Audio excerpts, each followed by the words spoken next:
Efraín Molina, economista y también profe de la Universidad Nacional de La Rioja, un análisis, buscamos de usted un análisis sobre lo que está sucediendo en este caso, la realidad, un dólar que está quizás estable, podemos decir, o medianamente, tensamente estable. ¿Cuál es el análisis que hace de la realidad en este momento después de todos estos vaivenes que hubo? Sí, una economía bastante turbulenta a partir de los movimientos que se estuvieron dando fundamentalmente sobre el mercado de cambios, y esto lo que produjo fue una devaluación importante durante el mes de mayo. Durante junio continuó la escapada del dólar a partir de la no intervención del Banco Central, pero lo que pudimos observar ya a partir de esta semana fue una mayor tranquilidad, sobre todo en la cotización de la divisa norteamericana, amparado entre otros motivos, primero por la noticia de la llegada finalmente del crédito stand-by por parte del Fondo Monetario Internacional, posteriormente también por la calificación de Argentina como mercado emergente, terminar como mercado fronterizo y pasar a la categoría de mercado emergente. Los cambios también que se produjeron tanto en las autoridades del Banco Central como en los diferentes ministerios, y eso transmitió de algún modo cierta tranquilidad en los mercados, y por lo tanto tenemos también, fruto de la liquidación de divisas por parte de los exportadores, un tipo de cambio que no perforó, como se pensaba, las barreras de los 30 pesos, sino que estuvo en los 28, posteriormente bajó hasta estar levemente por encima de los 27 pesos, y esa es la conducta que tenemos y que podemos visualizar actualmente en el mercado. Una turbulencia, como dijo el presidente, que de alguna forma ha generado una pérdida de poder adquisitivo en las personas, pero ahora en adelante la esperanza del gobierno es que empiece un tiempo de recuperación. ¿Cómo ve usted ese proceso de aquí hacia futuro? Y no va a ser fácil porque ya estamos considerando una tasa de inflación cercana al valor del 30%.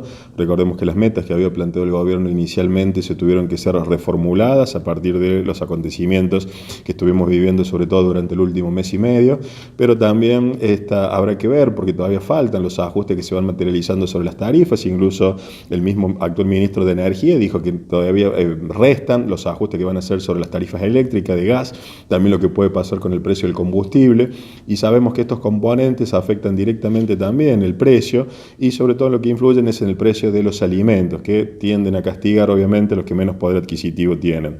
Pero por contrapartida esto también va a repercutir en las tasas de pobreza o indigencia. El gobierno, recordemos que en marzo había anunciado la disminución en 2 puntos porcentuales del valor de la tasa de pobreza, pero con el ritmo de inflación que tenemos durante estos meses y la que se proyecta de acá hasta diciembre, estaríamos nuevamente en una tasa de pobreza cercana al 30%. Entonces, lo que se pudo haber logrado durante los primeros meses del año 2018 comienzan a perderse. Por lo tanto, el desafío que va a tener el gobierno sobre el segundo semestre no va a ser para nada menor en cuanto a tratar de estabilizar, de encauzar la economía y, por supuesto, recuperar la senda de crecimiento.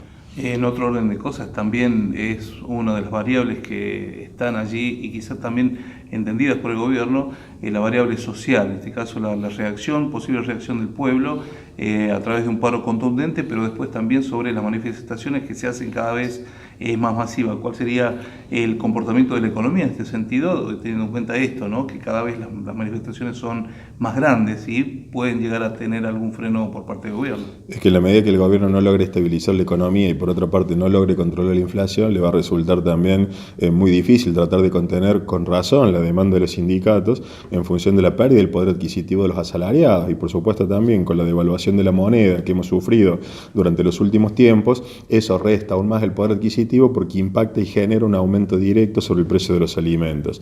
¿Y por qué? Porque el caso del pan, sobre todo los derivados, lo que pasó con el precio del trigo, el precio de la harina. ¿Y esto por qué sucede? Porque son commodities. Entonces, cuando son un commodity, varían directamente en función del precio del dólar. El exportador lo que pretende es colocar esa producción en el resto del mundo para obtener divisas, y eso produce una escasez en el mercado local. Pero además también, cuando se encarece el dólar, hay determinados tipos de insumos, como el caso del gluten, que es un componente importante en el sector alimenticio, que también repercute como materia prima en el precio final de los bienes y servicios. Entonces, si esa canasta alimentaria, que vuelvo a repetir, termina castigando a los que menos poder adquisitivo tienen, y esa inflación que va erosionando el poder adquisitivo de los asalariados, va a poner en una llamada de alerta a los gremios. Entonces, los que habían cerrado paritarias y habían negociado con un horizonte de una inflación del 20 o de tope del 25%, ya comienzan a ver que esa expectativa puede estar en el orden del 30%. Entonces, es lógico que las demandas también vayan en esa sintonía. En ese marco, ¿cómo evalúa usted o puede visualizar la situación en las provincias? Porque también se habla de recortes en los presupuestos para las provincias, en los envíos, Sí. especialmente los de la obra pública. No sé si podemos puntualizar en La Rioja o si usted tiene más experiencia con lo que es Córdoba, pero ¿cuál sería entonces esa situación en cada una de las provincias? Lo que pasa es que el gobierno, a partir del acuerdo con el Fondo Monetario, tiene que dejar flotar el tipo de cambio sin intervenir para que esas divisas que entraron no se fuguen, para tratar de sostener el valor de una cotización. Por segundo elemento, tiene que reducir su déficit fiscal, no financiar el déficit fiscal mediante emisión monetaria. Y en la reducción de ese déficit fiscal, uno de los aspectos que interesa también son las transferencias discrecionales que se desarrollan, o las no automáticas que se desarrollan a las provincias, es decir, lo que está fuera de la coparticipación. Y en ese sentido, hay dos provincias que pueden llegar a ser las más perjudicadas, Jujuy y La Rioja. ¿Por qué? Porque la dependencia que se tiene del envío de los fondos ronda aproximadamente un 20%, mientras que otras de las denominadas provincias grandes, como el caso de Santa Fe, de Buenos Aires o de Córdoba, esas transferencias discrecionales que desarrolla el gobierno nacional apenas llegan a representar un 6 o un 7% de sus ingresos. Entonces, eso habla de la magnitud de que comenzará una instancia de negociación por parte del gobierno nacional y un diálogo con los gobernadores para que eso no repercuta también sobre las deterioradas y alicaídas finanzas que tiene cada uno de los gobiernos. ¿Qué tendría que hacer el gobierno nacional para poder encauzar y tratar de tener resultados positivos, teniendo en cuenta que, bueno, hasta ahora, según los analistas o economistas, dicen que han sido políticas cerradas? Según su mirada como conocedor de este tema, ¿cuál deberían ser el camino que tiene que recorrer el gobierno para que esto sea posible sin ponerlo en un aprieto? No teniendo en cuenta Seguramente, lo que pasa es que son cuestiones de carácter muy difíciles, porque tratar de controlar la inflación y reducir el déficit fiscal significa que las medidas, muchas de las que se están tomando ahora, se podrían haber tomado con antelación. Hoy no tiene mucho margen de acción el gobierno, más que tratar de aplicar este elemento, dejar de flotar el dólar, tratar de terminar con esa bomba de tiempo que significan las LEVAX, para irlas sacando lentamente de circulación, eso que permite una baja también de la tasa de interés, pero por contrapartida dejar de financiar ese déficit fiscal mediante emisión monetaria. Todas esas metas las tiene que lograr en gran parte de este año, porque recordemos, el año que viene es un año electoral y la primera prueba de fuego va a estar en septiembre o octubre, cuando venga el primer monitoreo grande por parte del Fondo Monetario Internacional para evaluar cómo son los resultados de la implementación de estas políticas por parte del gobierno. Pero repito, el margen de acción que tiene no es mucho, gran parte de esas medidas podrían haberse desarrollado con anterioridad bajo otro tipo de formato, pero a los hechos es la realidad con la que tenemos y a los cuales obviamente se va a tener que abocar el gobierno actual. Según su visión, desde que empezó hace 2 años y medio, casi 3 años hasta la fecha, 2015, 2016, 2017 y ahora el año 2018, ¿cuáles han sido los sectores que han podido crecer beneficiándose y cuáles son los que pierden en este caso por estas políticas? Y sobre todo, con un dólar más elevado, todos los sectores que están orientados hacia el mercado externo, fundamentalmente el sector agrícola, los productos de carácter agroindustriales y demás, son los que se ven favorecidos. Pero, repito, en la medida que no se controle también la inflación, por una parte un tipo de cambio más alto genera incentivos a tratar de corregir el déficit de la balanza comercial, pero por otra parte la inflación también va empujando un incremento en los costos. Entonces, no se puede ganar competitividad solamente a partir de devaluaciones sistemáticas sobre el tipo de cambio. Y los sectores que más pierden son los sectores asalariados. ¿Por qué? Porque la inflación va erosionando su poder adquisitivo, son los que menos posibilidades tienen, por supuesto, de ahorro o de diversificar aquellos pequeños excedentes que puedan tener, entonces claramente pierden con la inflación. En esta recorrida por todo lo que ha hecho de políticas del gobierno, sin duda en este caso los sectores estos que se han sido perjudicados pueden llegar a generar alguna situación para poner en apriete al gobierno para el próximo año, especialmente que es un año electoral? Se espera que no, pero indudablemente que todo va a estar sujeto también a cómo sea la evolución de las variables económicas. Si Argentina retoma la senda de crecimiento, si puede controlar la inflación, si reduce su déficit fiscal, y obviamente se van modificando también las condiciones del mercado laboral para que eso no signifique la cierre de empresas, la pérdida de puestos laborales y que obviamente lleve a una situación social que indudablemente ponga, como bien lo citabas, en aprieto al gobierno, que es un escenario que no desea tanto el gobierno ni creo que la sociedad en su conjunto. ¿Tiene conocimiento sobre el riesgo país o índices como Gini, por ejemplo? El valor del riesgo país a partir del arreglo con el Fondo Monetario Internacional estaba por casi en los 500 puntos, que significa 5 puntos más de sobretasa que tenía que pagar Argentina, y los valores todavía vamos a tener que esperar hasta el segundo semestre para conocer cuáles sean efectivamente el impacto que hayan tenido todos este acontecimiento que tenemos durante el año, cuando podamos conocer el segundo semestre de este año los valores de pobreza e indigencia y a partir de eso cómo impactó la distribución del ingreso. Lo que uno hace suponer es que la tasa se va a ubicar nuevamente en valores entre el orden del 29 o el 30% de la pobreza, lo cual obviamente tiende a ser un dato preocupante.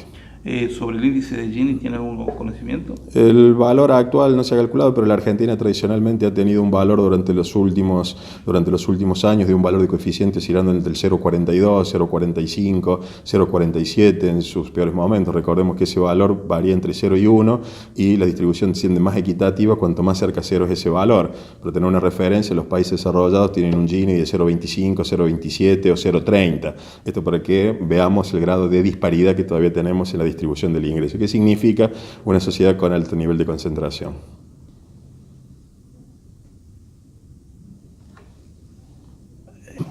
Bueno, finalmente la mirada suya sobre la provincia de La Rioja, los fondos que llegan acá de acuerdo a la cantidad de empleo que hay que es irregular o precarizado, ¿cómo lo analiza? Sí, se presenta incluso una discusión a partir de la difusión del valor de la última tasa de desempleo que informó lo del INDEC, que da el mismo valor que teníamos en el último trimestre. Entonces, este valor lo que representa es que, de acuerdo a las mediciones que se hacen por la encuesta permanente de hogares, hemos mantenido, si se han destruido puestos de trabajo, se han generado para que esa situación de desempleo no se modifique. O también puede uno interpretar que esa tasa de desempleo no se modificó porque no hay incentivos a la gente también para buscar trabajo, porque puede haber una mayor cantidad de desalentados. Recordemos que para la economía el desempleado no es la persona que está sin trabajo, es la persona que, estando buscando trabajo en forma activa, no lo encuentra. Entonces, esta situación tiene que ver también con la propia realidad y la absorción que desarrolla el sector público en cuanto a la mano de obra. Recordemos que el caso de La Rioja es una de las provincias, después de Santa Cruz y de Río Negro, de las que mayor empleo público tiene. Aproximadamente este valor llega a un 50% de los ocupados trabajan o dependen de la administración pública en sus diferentes niveles.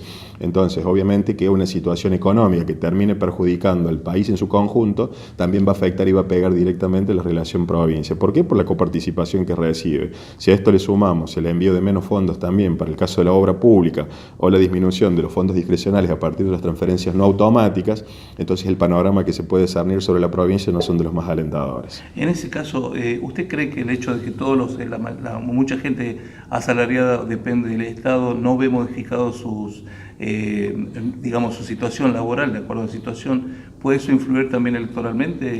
Sí, pero lo que pasa es que en una provincia con una alta dependencia por parte del sector público los salarios también son bajos.